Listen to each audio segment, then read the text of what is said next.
For a long time, Korean romantic comedies asked viewers to accept a very specific idea of love, one where emotional distance, financial power, and quiet dominance were framed as masculine inevitabilities that would eventually soften into romance, teaching audiences to tolerate imbalance first and trust that affection would arrive later. Dynamite Kiss enters that familiar landscape without announcing any intention to disrupt it. Beginning with the same Cinderella framework viewers have seen countless times before. Yet what makes the drama distinctive is the way it slowly recalibrates that framework from the inside, replacing control with consideration and authority with restraint.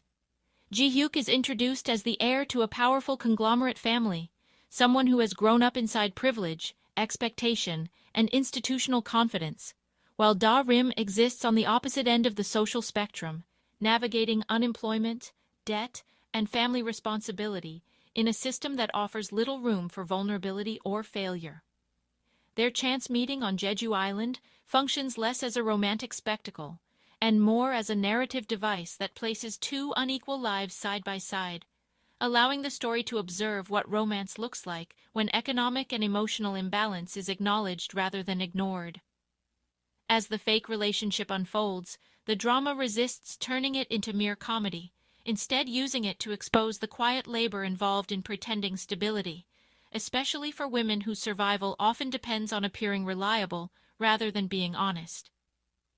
What truly separates Dynamite Kiss from earlier Chaebol romances is not its premise, but the ethical posture of its male lead.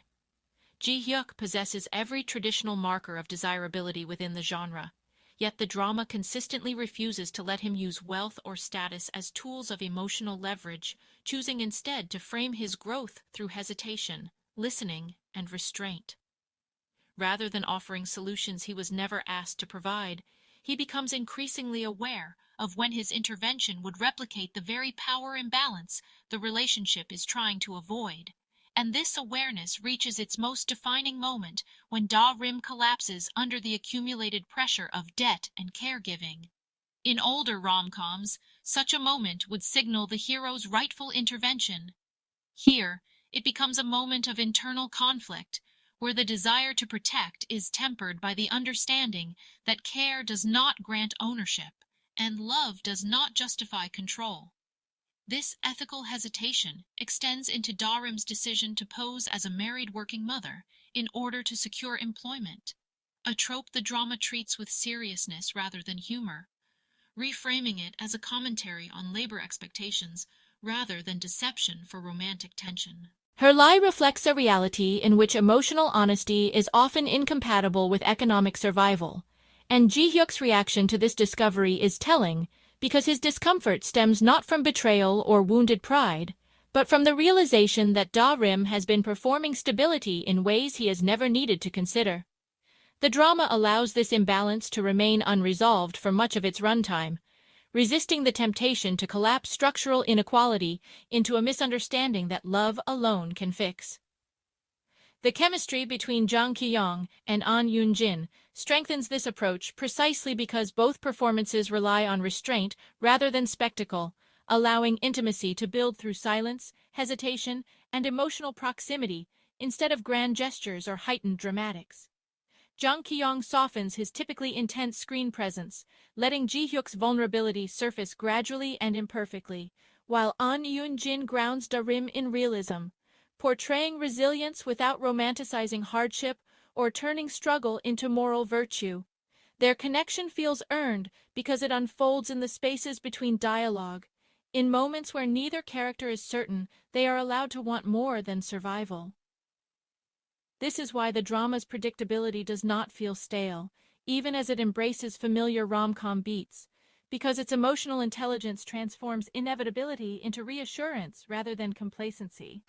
In a viewing landscape saturated with cynicism, shock twists, and emotional cruelty, Dynamite Kiss offers something quietly radical by reaffirming that kindness will not be punished, emotional accountability will be rewarded, and love does not require endurance as proof. That clarity, rather than novelty, is what carried the series to the top of Netflix's non-English television charts for 2 consecutive weeks, resonating with audiences across more than 40 countries who responded not to spectacle, but to emotional ethics that translate across cultural boundaries.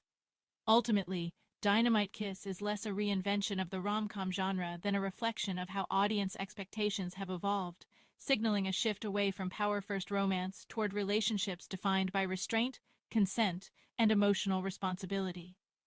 Ji-hyuk is not compelling because he is wealthy or influential, but because he understands when not to use those advantages, and in a genre built on fantasy, that recognition may be the most grounded and meaningful evolution Korean romantic dramas have made in years.